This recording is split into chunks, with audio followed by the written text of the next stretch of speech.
हर खबर पर होगी आपकी पकड़। डाउनलोड कीजिए एबीपी लाइव ऐप।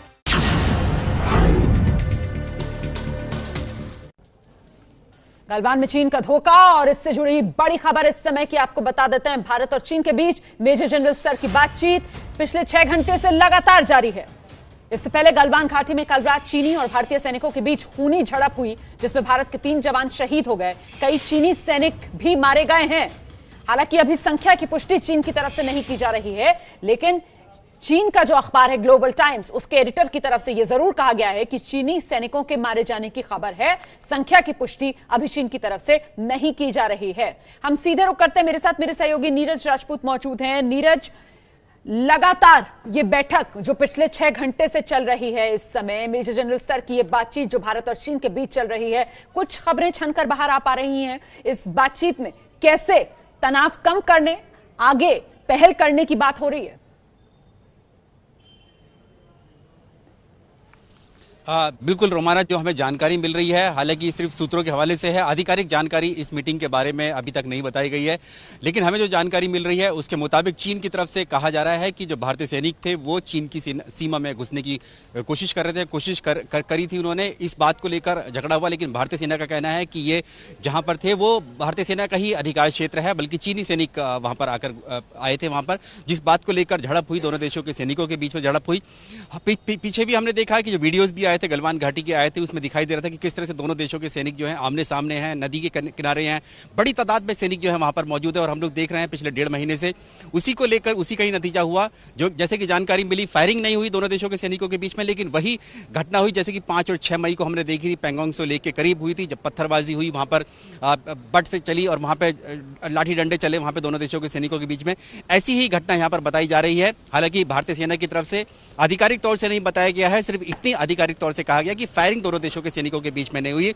लेकिन दोनों तरफ के जो सैनिक हैं इस घटना में जो खूनी झड़प हुई बीती रात, उसमें मारे गए हैं। भारतीय सेना की तरफ से जो कर्नल रैंक के अधिकारी हैं, कमांडिंग ऑफिसर, और साथ ही 2 जवान और हैं जो शहीद हुए हैं, कुल 3। चीन की तरफ ज्यादा कैजुअलिटीज हुई जो हमें जानकारी मिल रही है। हालांकि चीन की तरफ से कंफर्मेशन नहीं आया है। बैठक लगातार जारी है कि किस तरह से इस टेंशन को खत्म किया जाए, क्योंकि दोनों ही देशों के जो सैनिक हैं बड़ी तादाद में वहां पर कैंप किए हुए हैं, गलवान घाटी में किए हुए हैं, जहां पर पूरा कैंप लगा हुआ है। दोनों देशों की छावनियां बनी हुई है वहां पर। हालांकि वो कोई फोर्स डिप्लॉयमेंट नहीं, एडमिनिस्ट्रेटिव है, लेकिन फिर भी वहां पर सैनिक बहुत बड़ी तादाद में मौजूद हैं इस गलवान घाटी में पिछले 1.5 महीने से, और जिसका नतीजा हुआ कि ये बड़ी खूनी झड़प जो हुई बीती रात हुई। अभी बातचीत इसी बात को लेकर चल रही है कि टेंशन किसी तरह से कम किया जाए। राजधानी दिल्ली में बात करें तो पूरी तरह से जो तंत्र है वो पूरी तरह से हड़कंप मच गया है उसमें, नीचे से लेकर ऊपर तक, यानी कि सेना मुख्यालय से लेकर रक्षा मंत्री, सीडीएस और एनएसए और प्रधानमंत्री कार्यालय तक। मैं आशीष कुमार सिंह का रुख कर लेती हूं। आशीष, इस बीच इंतजार किया जा रहा था कि सेना की तरफ से एक डिटेल स्टेटमेंट भी आएगा, उसे लेकर कोई जानकारी?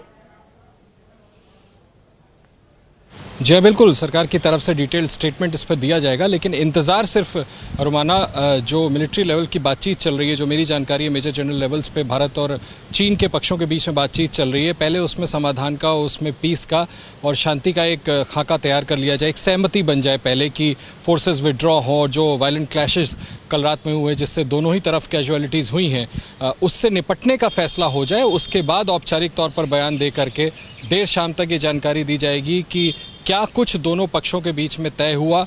उसी आधार पर, जिसका जिक्र कुछ देर पहले आपने किया था कि चीन के विदेश मंत्री चाहते थे कि बातचीत के जरिए उन्होंने ये बात कही थी कि इसको सुलझाया जाए, और जो हमें टॉप लेवल से जानकारी है उसके मुताबिक भारत भी यही चाहता है कि कल जो हुआ चीनी तरफ से उसको भी नहीं होना चाहिए था, उसको भी अवॉइड किया जाना चाहिए था। आगे भी इन चीजों को अवॉइड किया जा सके, इसके लिए क्या कुछ कदम उठाए जाएं, सिर्फ इंतजार किया जा रहा है इस बैठक के नतीजे का। एक बार इसमें नतीजा आ जाए उसके बाद औपचारिक तौर पर जानकारी दी जाएगी। बात कह रहे हैं, मुझे लगता है मुझे प्रणय के पास लेकर चलना चाहिए इस बातचीत को, क्योंकि प्रणय देखिए, भारत तो लगातार यही चाहता रहा है कि आगे तनाव और ना बढ़े, और इसी तनाव को कम करने के लिए तो वो बातचीत का रास्ता जो दोनों देशों के बीच निकाला गया।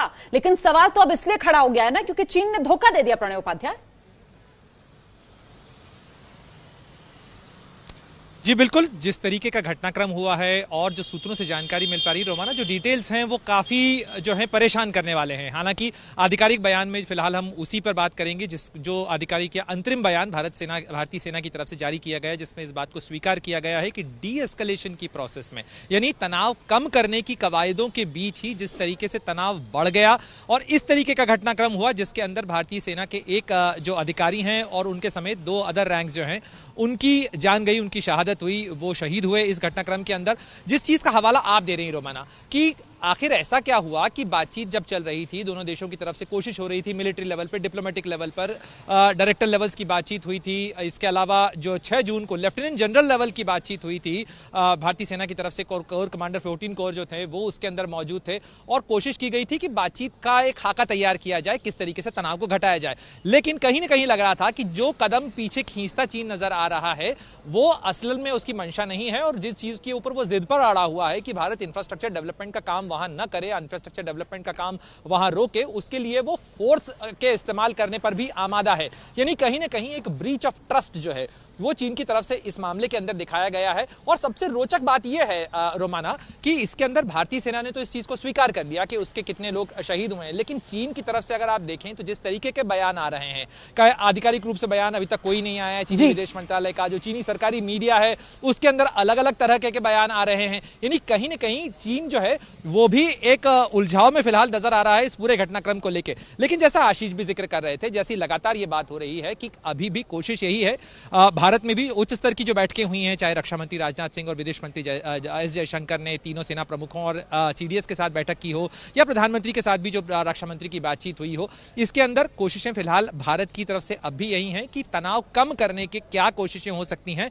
और आप ये देखिए रोमाना कि भारत की तरफ से जवाब जो था वो इतना ताकतवर जरूर था कि चीन को मीटिंग मांगनी पड़ गई और सुबह 7:30 बजे से बॉर्डर के ऊपर, ये लाइन ऑफ एक्चुअल कंट्रोल के ऊपर वरिष्ठ अधिकारियों के स्तर की ये बातचीत 6.5 घंटे से ज्यादा का वक्त हो चुका है। ये बैठक अब भी चल रही है। आप बड़ी जानकारी दे रहे हैं, चीन को मीटिंग मांगनी पड़ गई, ये जो बात कही ना प्रणय उपाध्याय ने, और साथ ही साथ जो हम यहां लगातार चर्चा कर रहे हैं कि चीन की तरफ से ये बात तो मानी जा रही है कि उसके सैनिक मारे गए, लेकिन संख्या, कितने सैनिक मारे गए, ये चीन अभी तक डिस्क्लोज नहीं कर रहा है।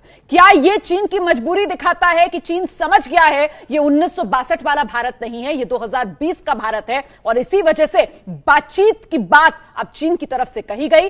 सुबह 7:30 बजे से वो बैठक लगातार जारी, बड़ी कवरेज पर हम लगातार बने हुए हैं।